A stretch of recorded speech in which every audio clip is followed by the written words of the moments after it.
आज के इस सेशन में हम C++ के 30 इम्पॉर्टेंट MCQs डिस्कस करेंगे और यह सेशन सभी एग्ज़ाम के लिए इम्पॉर्टेंट रहेगा। क्वेश्चन से संबंधित जो भी इम्पॉर्टेंट फैक्ट्स होंगे वो भी मैं आपके साथ डिस्कस करूंगा। पहला question, who invented C++?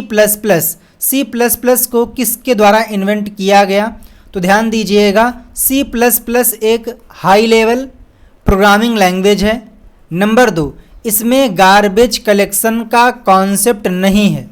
Garbage collection का कॉन्सेप्ट नहीं है, लेकिन ये आपको पाइथन या फिर जावा में देखने को मिलता है। साथ ही साथ जो C++ है ये एक जनरल पर्पस लैंग्वेज है। इसका मतलब ये है कि C++ की सहायता से आप किसी भी प्रकार का सॉफ्टवेयर डेवलप कर सकते हो। अगला पॉइंट, C++ ऊप्स और पूप्स दोनों ही कॉन्सेप्ट को फॉलो करती है, यानी कि ऑब्जेक्ट ओरिएंटेड कॉन्सेप्ट को भी और प्रोसीजरल ओरिएंटेड कॉन्सेप्ट को भी।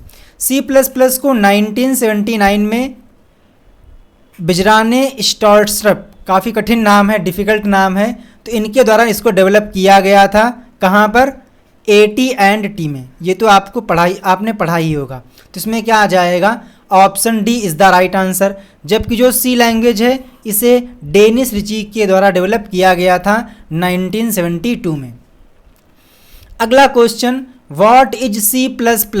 तो मैंने आपसे अभी कहा है कि जो C++ है ये प्रोसीजरल और ऑब्जेक्ट ओरिएंटेड इन दोनों ही कॉन्सेप्ट को फॉलो करती है, यानी कि C++ supports both procedural and object oriented programming language. Option C right answer हो जाएगा। Question third, which of the following is the correct syntax of including a user defined header file?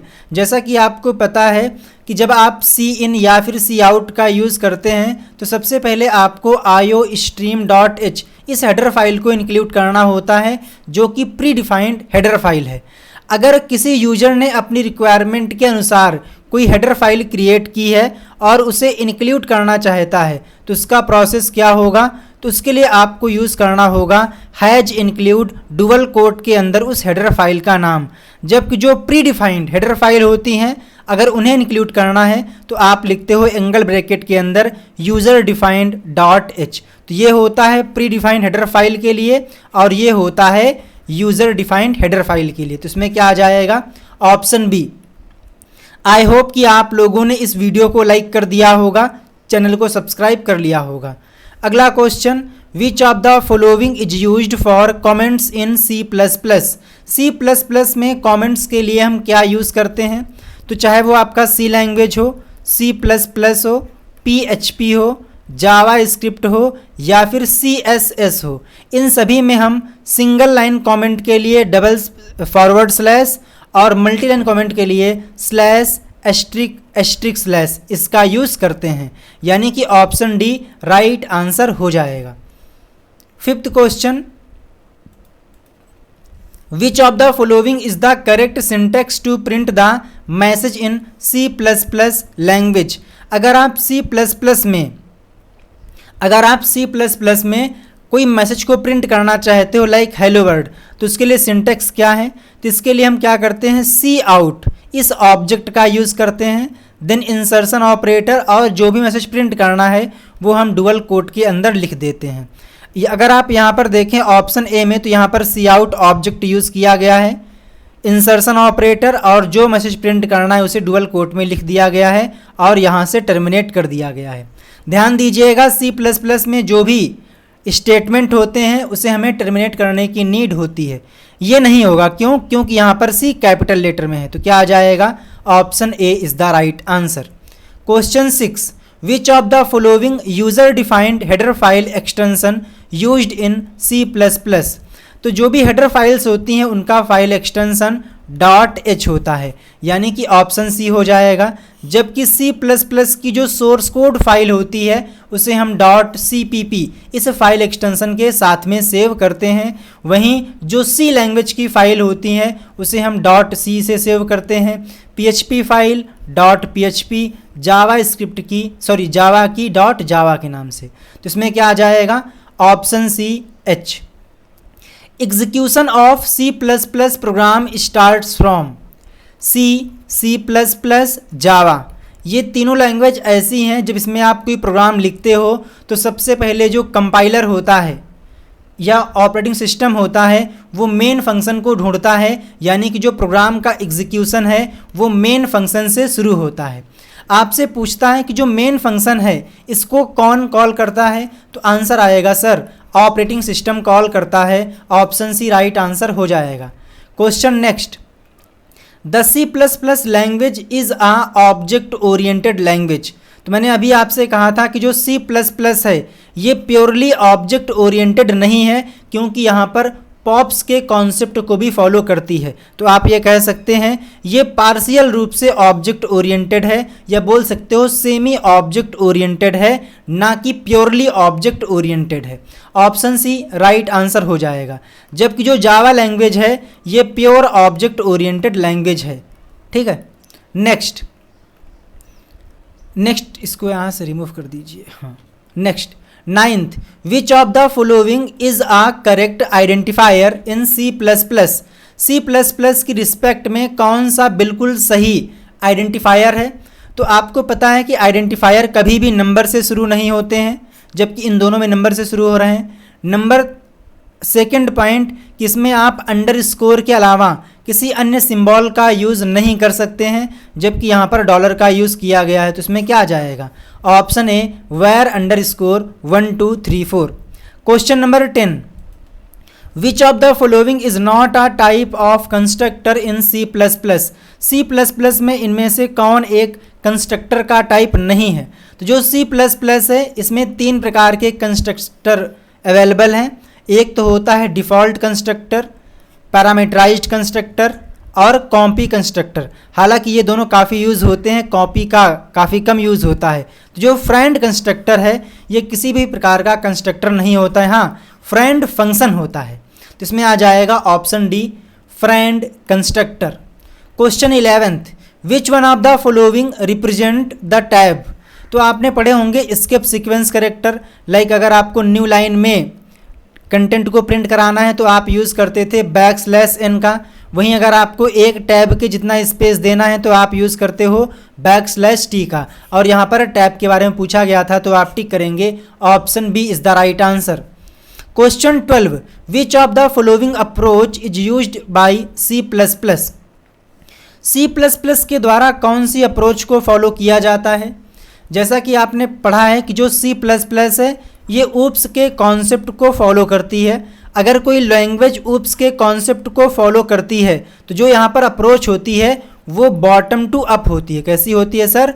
Bottom to up होती है। वहीं हम बात करें सी language के बारे में तो C language top to bottom इस अप्रोच को फॉलो करती है। इसमें क्या आ जाएगा? Option C bottom to up. Next, मुझे आशा है कि आप लोगों ने वीडियो को लाइक कर दिया होगा, क्योंकि आपका एक लाइक मुझे मोटिवेट करता है कि मैं आपको काफ़ी यूज़फुल कंटेंट प्रोवाइड करूं इजी वे में। Which of the following is the correct syntax for printing the address of the first element. जैसा कि आपको पता है कि जो एरे का बेस एड्रेस है वो एरे का पहला एलिमेंट यानी कि 0 इंडेक्स पे जो एलिमेंट होता है वो कहलाता है, और उसी का एड्रेस एरे का बेस एड्रेस होता है। तो आप यहाँ पर लिखोगे एरे का नाम देन इंडेक्स ऑफ 0, और इंडेक्स ऑफ 0 में क्या होता है? पहला एलिमेंट होता है, और इसे ही हम एरे का बेस एड्रेस भी कहते हैं। बेसिकली जो एरे के आइटम्स होते हैं इसे हम करली ब्रैकेट के अंदर रखते हैं, और जो इसका साइज होता है वो हम स्क्वायर ब्रैकेट के अंदर डिफाइन करते हैं। एरे में सेम डेटा टाइप की वैल्यू को कंटेन किया जाता है। तो इसमें आ जाएगा option A. 14, which of the following is the address operator. इनमें से कौन एक एड्रेस ऑपरेटर है? तो अगर आपने पॉइंटर पढ़ा होगा तो उसमें आपने पढ़ा होगा एस्ट्रिक। ये क्या करता है? ये बताता है कि जो एड्रेस उस पॉइंटर वेरिएबल में असाइन है उस एड्रेस पे कौन सी वैल्यू है। वहीं अगर एड्रेस को फाइंड आउट करना है तो हम एम्परसेंड का यूज़ करते हैं। तो इसमें क्या आ जाएगा? Option C is the right answer. Question 15, C++ language is a successor to which language. तो जैसा कि आपको पता है सबसे पहले एक लैंग्वेज थी BCPL, जिसको हम शॉर्ट में बोलते थे B language. Then B language का सक्सीजर कौन हुआ? C language. Then C language, चूंकि ये प्रोसीजरल ओरिएंटेड लैंग्वेज थी तो इसमें क्लास या ऑब्जेक्ट का कॉन्सेप्ट नहीं था, तो सी लैंग्वेज में ऊप्स के कॉन्सेप्ट को ऐड किया गया तो इसका नाम रखा गया सी विद क्लासेस। और सी विद क्लासेस को ही बाद में किसके नाम से जाना गया, तो आप बोलोगे सी प्लस प्लस, देन आया सी शार्प जो कि प्योरली ऑब्जेक्ट ओरिएंटेड है। तो इसमें क्या आ जाएगा, option B C language. Question number next 16, which of the following language translator is used in C plus plus. तो जो सी लैंग्वेज है या फिर सी प्लस प्लस है, जावा है, इन सभी को कंपाइल किया जाता है और कंपाइल करने के लिए कंपाइलर का यूज़ किया जाता है। तो ऑप्शन सी राइट आंसर हो जाएगा। क्वेश्चन नंबर 17, फॉर लूप के लिए करेक्ट सिंटेक्स क्या है। तो जैसा कि आपको पता है कि जब भी आपको किसी टास्क को बार बार रिपीट करने की नीड होती है तो हम इटरेशन का यूज़ करते हैं, और सी प्लस प्लस में या फिर सी लैंग्वेज में, जावा स्क्रिप्ट में, PHP में, इन सभी में आपको मिलता है for loop, while loop, do while loop. तो जो फॉर लूप होता है ये काफ़ी कन्वीनियंट होता है इम्प्लीमेंट करने के पर्पज़ से। तो सबसे पहले आपको लिखना होता है for loop, for keyword, then पहला पार्ट आता है इनिशियलाइजेशन, देन लगाना होता है सेमी कॉलन, देन आती है कंडीशन, देन जो भी अगर आपको इंक्रीमेंट करना है या फिर डिक्रीमेंट करना है वो आपको लिखना होता है, देन करली ब्रैकेट के अंदर आ जाती है लूप की बॉडी। तो अगर आप यहाँ पर ध्यान से देखें तो यहाँ पर पहले कंडीशन है जो कि गलत है, यहाँ पर लिखा हुआ है डिक्लेरेशन इंक्रीमेंट डिक्रीमेंट जो कि बिल्कुल गलत है क्योंकि इंक्रीमेंट डिक्रीमेंट सबसे लास्ट में होता है। थर्ड पे अगर आप ध्यान से देखें तो पहला पार्ट है इनिशियलाइजेशन का, देन कंडीशन का, देन इंक्रीमेंट या फिर डिक्रीमेंट, और यहाँ पर हो जाएगी लूप की body. Option C right answer हो जाएगा। Question 18, which of these would not return any value. तो अगर कोई फंक्शन है, अगर कोई फंक्शन किसी भी प्रकार की वैल्यू को रिटर्न नहीं कर रहा है तो इस केस में उस फंक्शन का क्या होता है, वाइड रिटर्न टाइप होता है, जो कि ये बताता है कि जो ये फंक्शन है ये कुछ भी रिटर्न नहीं कर रहा है। तो इसमें क्या आ जाएगा, option A void is the right answer. Void का मतलब होता है nothing. 19, which of the following command is used for C plus plus compiler in Linux operating system.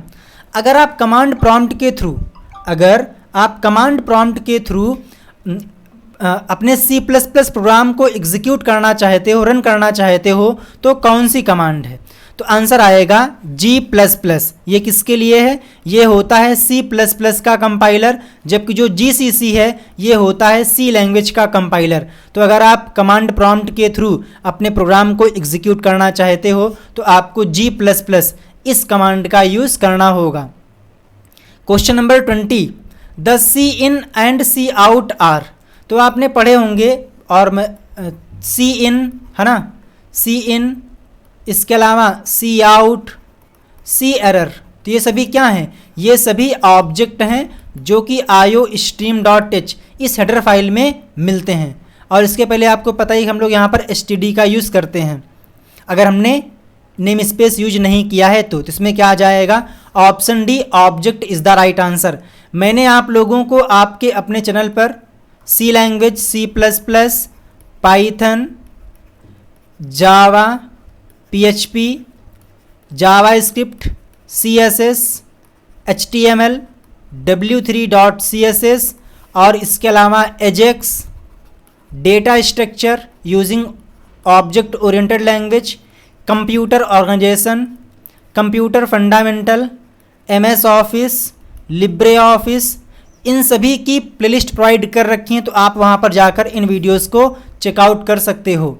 Next 21, which of the following type is provided by C plus plus but not C language. इनमें से कौन सा data type है जो कि सी plus plus में तो है लेकिन सी लैंग्वेज में नहीं है। तो डबल, फ्लोट, इंटीजर, ये तीनों आपको मिलते हैं सी प्लस प्लस में भी और सी लैंग्वेज में, लेकिन जो बुलियन होता है जिसका मतलब होता है ट्रू एंड फॉल्स, जो ये डेटा टाइप है ये आपको मिलता है सी प्लस प्लस में, ना कि सी लैंग्वेज में। तो ऑप्शन डी राइट आंसर हो जाएगा। 22, अगर किसी एरर को थ्रो करना है, किसी एक्सेप्शन को थ्रो करना है तो उसके लिए हम क्या करेंगे, थ्रो कीवर्ड का यूज़ करेंगे, जबकि किसी एक्सेप्शन को हैंडल करने के लिए हम ट्राई और कैच ब्लॉक का यूज़ करते हैं। आपको बताना है कि C++ में कितने कीवर्ड्स अवेलेबल हैं। अगला point, which of the following OOPs concept are supported by in C++। के द्वारा कौन सा ऊप्स कॉन्सेप्ट सपोर्ट होते हैं? तो अगर मैं आपसे कहना चाहूँ तो मैं ये कह सकता हूँ कि ऑब्जेक्ट ओरिएंटेड प्रोग्रामिंग कॉन्सेप्ट के 4 पिलर कौन कौन से हैं? Inheritance, encapsulation, abstraction, polymorphism. तो ये सारे ही ऊप्स के कॉन्सेप्ट हैं जो कि C++ में अवेलेबल हैं।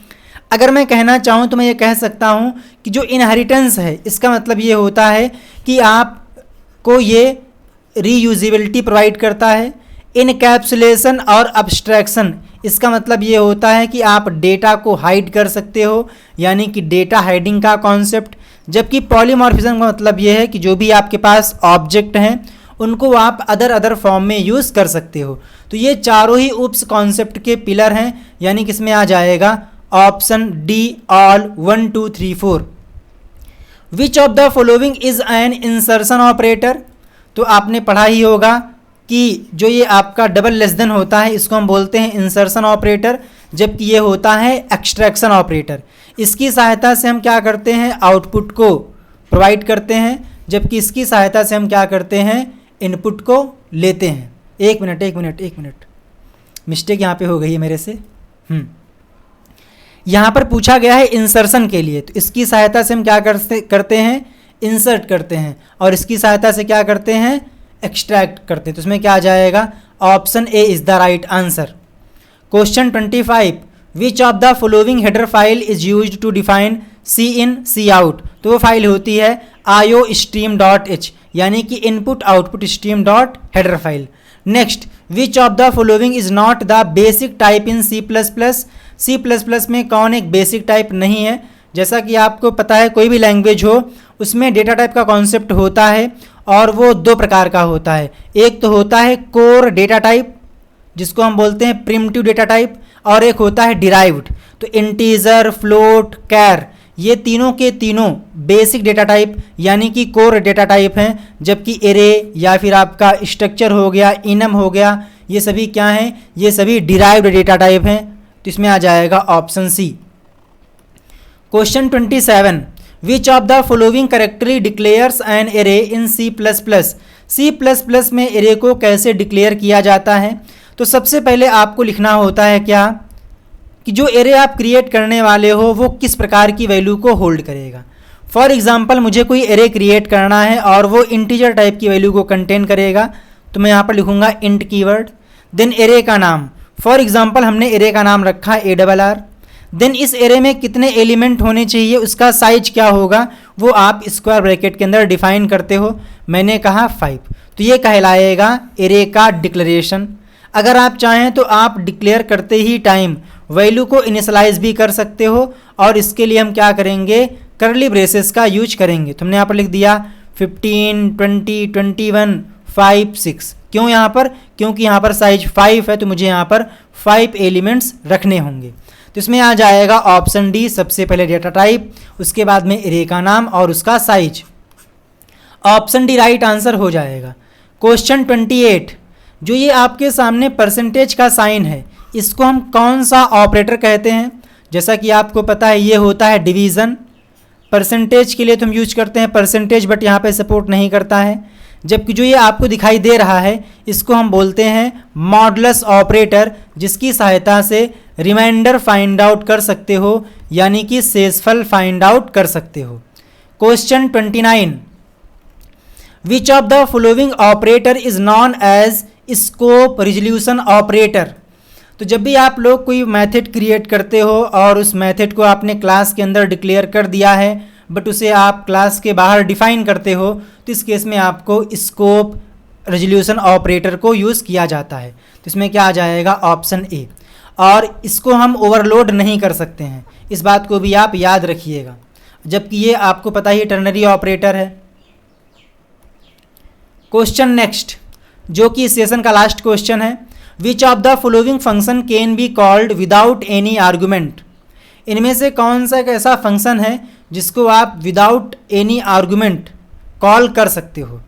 अब अगर आप यहाँ पर ध्यान से देखें तो जो ये फंक्शन है ये 2 पैरामीटर वाला है, एक है इंटीजर टाइप का जिसका नाम है काउंट, एक है कैर। तो इसका मतलब ये है कि यहाँ पर एक डिफ़ॉल्ट वैल्यू सेट कर दी गई है, बट जब इस फंक्शन को कॉल किया जाएगा तो यहाँ पर कम से कम एक आर्गुमेंट पास किया जाना चाहिए, क्योंकि यहाँ पर डिफ़ॉल्ट वैल्यू इनिशियलाइज नहीं है।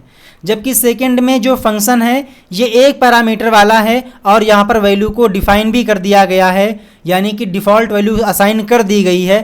तो इस फंक्शन को कॉल करते टाइम कोई भी आर्गुमेंट पास करने की नीड नहीं है। तो इसमें आ जाएगा ऑप्शन बी। देन एक क्वेश्चन आप लोगों के लिए जिसका आंसर आपको कमेंट करना है, विच of the following is an exit control loop. इनमें से कौन एक एग्जिट कंट्रोल लूप है, या बोल सकते हो बॉटम कंट्रोल्ड लूप है। While loop, do while loop, for loop, या फिर इनमें से कोई नहीं। मुझे आशा है कि आप लोगों को ये सेशन समझ में आया होगा। आपके पास कोई डाउट है तो आप उसे कमेंट कर सकते हैं। आपको यह क्लास कैसी लगी इसके बारे में आप हमें कमेंट में बता सकते हो। आपके कमेंट का वेट रहेगा। जय हिंद, वंदे मातरम, थैंक यू।